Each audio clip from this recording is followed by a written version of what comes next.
5월 8일 금요일 주식시장 기록 코스피는 버텼지만 외국인 매도와 피지컬 AI 순환매가 시장의 색깔을 바꿨다. 오늘 시장을 한 문장으로 정리하면 이렇다. 코스피는 7,498로 0.11% 상승하며 사상 최고권을 지켰지만 외국인이 5.3조 원을 매도한 가운데 개인과 기관이 받아낸 장이었고 돈은 반도체 본체에서 현대차, 로봇, 전선, AI 인프라로 이동했다. 미국장은 약했다. S&P 500은 0.38% 하락, 나스닥은 0.13% 하락했다. 특히 필라델피아 반도체 지수가 2.72% 하락했다는 점이 부담이었다. 환율도 1,468원으로 0.69% 상승했다. 이 환경에서 한국장이 크게 무너지지 않고 버틴 것은 강한 점이다. 하지만 수급은 분명히 조심스러웠다. 1. 코스피는 버텼지만 수급의 질은 좋지 않았다. 오늘 코스피는 7,498로 마감했다. 0.11% 상승이다. 장중에는 흔들렸지만 결국 7,500선 근처를 지켰다. 숫자만 보면 시장은 강하다. 하지만 수급은 다르다. 외국인은 5.3조 원을 순매도했다. 기관은 1.2조 원을 순매수했다. 개인은 4조 원을 순매수했다. 이 말은 오늘 시장의 본질을 보여준다. 외국인은 삼성전자, SK하이닉스, 삼성전자우,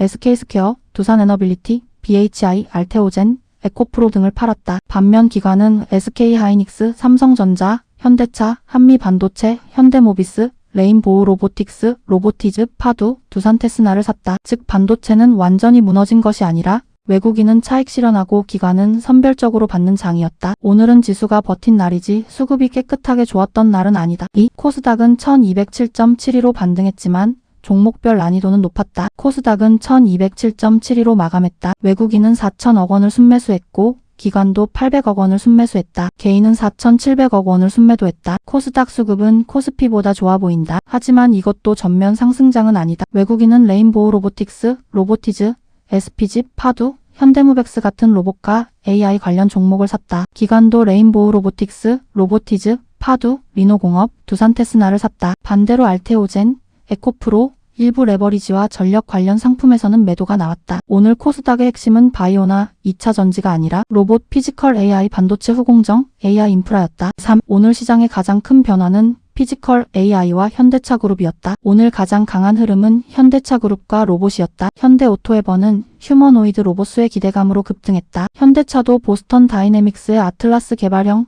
영상 공개 이후 강하게 움직였다. 레인보우 로보틱스, 로보티즈, SPG, 현대무벡스도 수급이 붙었다. 이건 단순 로봇 테마가 아니다. 시장은 AI를 이제 서버 안에만 보지 않는다. AI 데이터 센터, AI 반도체, AI 전력망, AI 로봇, 피지컬 AI 이렇게 확장해서 보고 있다. 오늘 시장은 반도체가 쉬는 동안 로봇과 현대차 그룹이 새로운 순환매 축으로 부상한 날이었다. 4. 반도체는 약했지만 장기 재료는 여전히 살아있다. 필라델피아 반도체 지수가 2.72% 하락한 것은 분명히 부담이었다. 외국인도 삼성전자와 SK하이닉스를 팔았다. 하지만 반도체의 장기 재료가 꺾였다고 보기는 어렵다. 로이터 보도에 따르면 글로벌 빅테크가 SK하이닉스의 HBM 확보를 위해 EUV 투자와 증설 비용 지원까지 제안했다는 흐름이 나왔다. TSMC의 4월 매출도 증가했고 친모스 테크놀로지스도 AI 수요 영향으로 매출 증가 흐름이 나왔다. 골드만삭스는 삼성전자의 내년 영업이익이 일본 상위 100개 기업 합산을 넘어설 수 있다는 전망까지 냈다. 즉 반도체는 단기 차익 실현과 장기 성장 기대가 동시에 있는 구간이다. 월요일에는 외국인이 다시 반도체를 사는지 아니면 기관만 받는 흐름이 이어지는지 봐야 한다. 5. 전선, AI 인프라, 화장품, 조선도 살아있었다. 신고가 종목을 보면 시장의 돈이 어디로 갔는지 보인다. 가온전선, 대원전선우, 한솔테크닉스,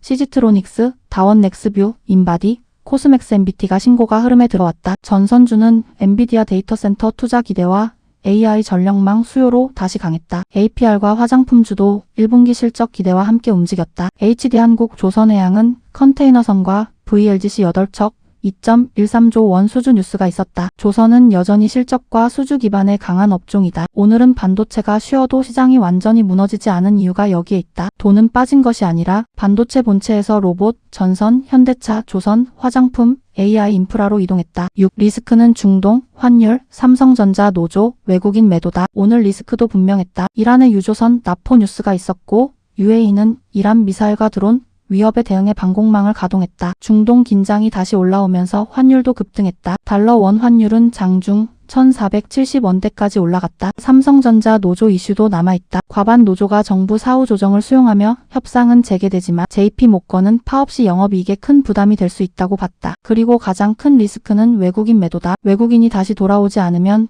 코스피 7,500선은 버티더라도 강한 추가 상승은 쉽지 않다. 오늘의 인사이트. 첫째, 코스피는 7,500선 근처를 지켰지만 외국인이 5.3조 원을 팔았다. 지수보다 수급이 더 중요했던 날이다. 둘째, 반도체는 쉬었지만 끝난 것은 아니다. 빅테크, SK하이닉스, HBM 확보 경쟁과 TSMC 매출 증가는 장기 재료로 살아있다. 셋째, 오늘 돈은 현대차그룹, 로봇, 피지컬 AI, 전선, AI 인프라로 이동했다. 넷째, 코스닥은 1200선을 회복했지만 쉬운 장은 아니다. 로봇과 반도체 후공정 중심으로 선별 장세였다. 다섯째, 중동 리스크와 환율 상승은 월요일 시장의 가장 큰 부담이다. 오늘의 가설 1. 월요일 코스피는 7,500선 안착 여부가 가장 중요하다. 가설 2. 외국인이 삼성전자와 SK하이닉스를 다시 사면 반도체 장세는 재개될 수 있다. 가설 3. 반도체가 쉬면 현대차, 로봇, 전선, AI 인프라로 순환매가 이어질 수 있다. 가설 4. 환율이 1,470원대에서 더 오르면 외국인 수급에는 부담이 될 수 있다. 가설 5. 월요일은 장 초반 강세보다 오후장 수급이 더 중요하다. 5월 11일 월요일 체크할 포인트. 첫째, 코스피가 7,500선을 지키는가? 둘째, 외국인이 코스피 매도를 줄이는가? 셋째, 삼성전자와 SK하이닉스에 다시 수급이 들어오는가? 넷째, 현대차와 현대오토에버, 로봇주가 후속 흐름을 만드는가? 다섯째,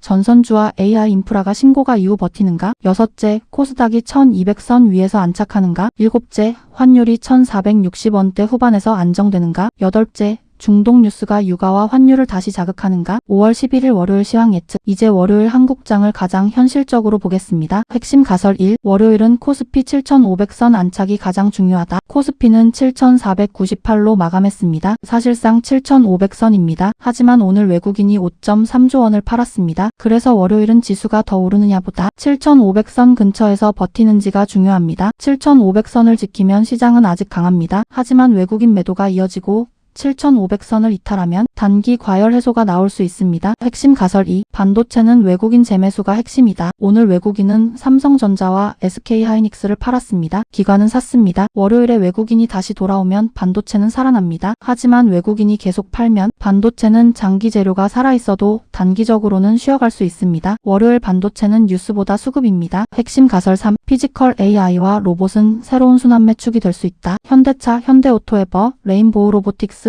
로보티즈, SPG는 오늘 시장의 주인공이었습니다. 보스턴 다이내믹스와 아틀라스 영상은 시장에 피지컬 AI라는 새 키워드를 줬습니다. 월요일에도 이 흐름이 이어지면 반도체가 쉬어도 시장은 쉽게 무너지지 않을 수 있습니다. 핵심 가설 4. 전선과 AI 인프라는 계속 보되 추격은 조심해야 한다. 가온전선, 대한전선, 대원전선 흐름은 강했습니다. AI 데이터 센터가 커질수록 전력망과 전선 수요는 계속 중요합니다. 하지만 신고가 종목을 장 초반에 늦게 따라가는 것은 위험합니다. 월요일은 추격보다 눌림 후 재상승 확인입니다. 핵심 가설 5. 월요일은 나쁜 종목을 들고 버티면 안 되는 장이다. 시장은 강해 보입니다. 하지만 실제로는 돈이 빠르게 이동하고 있습니다. 반도체에서 로봇으로, 전선에서 AI 인프라로, 코스피에서 일부 코스닥 성장주로 이동하고 있습니다. 이런 장에서 약한 종목을 들고 있으면 지수는 오르는데 내 계좌만 빠질 수 있습니다. 월요일은 내 종목이 시장 중심과 연결되어 있는지 확인해야 합니다. 월요일 시나리오 정리. 시나리오 A. 기본 시나리오. 코스피는 7,500선 안팎에서 등락. 반도체는 매물 소화. 현대차그룹과 로봇, 전선, AI 인프라가 순환매 유지. 코스닥은 1200선 위에서 버티기. 이게 가장 현실적인 시나리오입니다. 시나리오 B. 강한 상방 시나리오. 외국인이 삼성전자와 SK하이닉스를 다시 순매수. 코스피 7,500선 재안착. 로봇과 AI 인프라가 함께 강세. 코스닥 1,200선 위에서 추가 반등. 이 경우 시장은 다시 7,600선 이상을 시도할 수 있습니다. 시나리오 C. 경계 시나리오. 외국인 매도 지속. 환율 1,470원대 추가 상승. 반도체와 로봇 급등주 차익 실현. 코스피 7,500선 이탈. 코스닥 1,200선 재이탈. 이 경우 월요일은 단기 과열 해소장입니다. 월요일 시황 예측 한 문장. 월요일 한국장은 코스피 7,500선 안착, 외국인의 반도체 재매수 여부, 그리고 현대차그룹과 로봇, 전선, AI 인프라 순환매가 이어지는지를 확인하는 하루가 될 가능성이 높습니다. 오늘의 결론. 오늘 시장은 강하게 버텼다. 하지만 무조건 좋은 장은 아니었다. 코스피는 7,500선 근처를 지켰지만 외국인이 대규모로 팔았다. 반도체는 장기 재료가 살아있지만 단기 수급은 약했다. 대신 돈은 현대차, 로봇, 전선, AI 인프라로 이동했다. 오늘의 핵심은 이것이다. 시장은 무너지지 않았다. 하지만 돈의 방향은 바뀌었다. 월요일은 이 돈의 방향이 계속 이어지는지 확인해야 한다. 복귀노트 오늘 매매의 핵심은 손절이 아니라 두 번째 매매를 막지 못한 것이다. 오늘 복귀노트는 정말 중요하다. 오늘 손실은 두 종목에서 나왔다. SK바이오팜 2.28% 손실, LG전자 2.28% 손실. SK바이오팜은 10시 36분에 매도했다. LG전자는 10시 41분에 매수했고 14시 27분에 매도했다. 가장 큰 문제는 손실 그 자체가 아니다. SK바이오팜을 손절 문제는 손실 그 자체가 아니다. SK바이오팜을 손한 뒤 다시 매매했다는 점이다. 오늘은 애초에 조정 또는 하락장이 올 수 있다고 예상했다. 그런데 첫 번째 손절 이후 다시 LG전자를 매수했다. 이게 핵심이다. 첫 번째 손실이 나온 날에는 내 판단력이 이미 흔들렸다고 봐야 한다. 특히 오늘처럼 시장이 애매하고 외국인 매도가 크고 반도체가 약한 날에는 첫 손절 이후 재매매를 막았어야 한다. 2%대에서 두 종목 모두 매도한 것은 잘했다. 예전 같으면 더 오래 버텼을 수 있다. 그 점은 분명히 발전이다. 하지만 더 중요한 복귀는 이것이다. 2% 손절 2번이면 손실 기회가 2번이다. 1% 손절 4번과 손실 금액이 비슷해진다. 즉 이제는 기준을 더 앞당겨야 한다. 1% 하락은 고민이 아니라 퇴장 준비다. 2% 하락은 이미 늦은 퇴장이다. 물론 모든 종목을 무조건 1%에 팔라는 뜻은 아니다. 하지만 내 매매 습관에서는 1% 손실 때 냉정하게 자르는 훈련이 훨씬 필요하다. 왜냐하면 너는 급락할 때 버튼이 늦기 때문이다. LG전자는 어제 10%대 수익 구간을 봤다. 그런데 급락 때 빠르게 정리하지 못했고 결국 수익을 크게 줄인 경험이 있었다. 그 좋았던 상승의 감정이 오늘도 남아있었다. 다시 기회가 있을 것 같다. 한 번 더 잡으면 복구할 수 있다. 이번에는 올라올 것 같다. 이 감정이 반복 매매를 만들었다. 이건 반드시 끊어야 한다. 전업 투자자는 많이 매매하는 사람이 아니다. 첫 손절 후 멈출 줄 아는 사람이다. 오늘의 핵심 규칙은 이것이다. 첫째, 첫 매매가 1% 이상 손실이면 그날 신규 매수 금지. 둘째, 첫 매매가 2% 손절이면 그날 매매 종료. 셋째, 손절 후 5분 안에 다른 종목 매수 금지. 넷째, 손절 후 다시 매수하고 싶으면 최소 30분은 시장만 본다. 다섯째, 내가 원래 하락장을 예상했다면 매수보다 관망이 기본이다. 오늘 SK바이오팜을 손절한 뒤 5분 만에 LG전자를 매수했다. 이건 냉정한 매매가 아니다. 회복하려는 매매다. 그리고 회복하려는 매매는 대부분 손실을 키운다. 오늘의 복귀 한 문장은 이것이다. 나는 손절을 못한 것이 아니라 손절 후 멈추지 못했다. 이 문장을 반드시 기억해야 한다. 그리고 하나 더. 첫 손절 뒤 다시 매수하는 습관을 못 고치면 전업 투자자는 절대 될 수 없다. 이 말은 세게 들릴 수 있지만 지금 너에게 꼭 필요하다. 앞으로 8개월 동안 바꿔야 할 것은 종목 보는 눈보다 먼저 매매 중단 능력이다. 대장주를 보는 것도 중요하다. 거래 대금을 보는 것도 중요하다. 수급을 보는 것도 중요하다. 하지만 그보다 먼저 해야 할 것은 손실이 났을 때 멈추는 것이다. 월요일부터 적용할 새 규칙은 이것이다. 첫 번째 손절이 나오면 그날은 매매 금지. 최소한 그날은 관찰만 한다. 1% 손실은 퇴장 준비. 2% 손실은 무조건 퇴장. 손절 후 30분 안에는 절대 새 종목을 사지 않는다. 5월의 목표는 대박이 아니다. 월 손실을 줄이는 것이다. 월 손실을 줄이려면 좋은 종목을 찾는 것보다 나쁜 매매를 멈추는 것이 먼저다. 오늘의 마지막 복귀 문장이다. 내 인생을 바꾸는 첫 번째 버튼은 매수 버튼이 아니라 멈춤 버튼이다. The first rule of compounding is to never interrupt it unnecessarily. 복리의 첫 번째 규칙은 불필요하게 그것을 방해하지 않는 것이다. 찰리 멍어. 오늘 매매에 적용하면 이렇게 바꿀 수 있습니다. 손실을 줄이는 복리도 있습니다. 작게 손절하고 다시 매매하지 않고 하루를 지키는 것. 그것이 8개월 뒤 계좌를 살리는 첫 번째 습관입니다.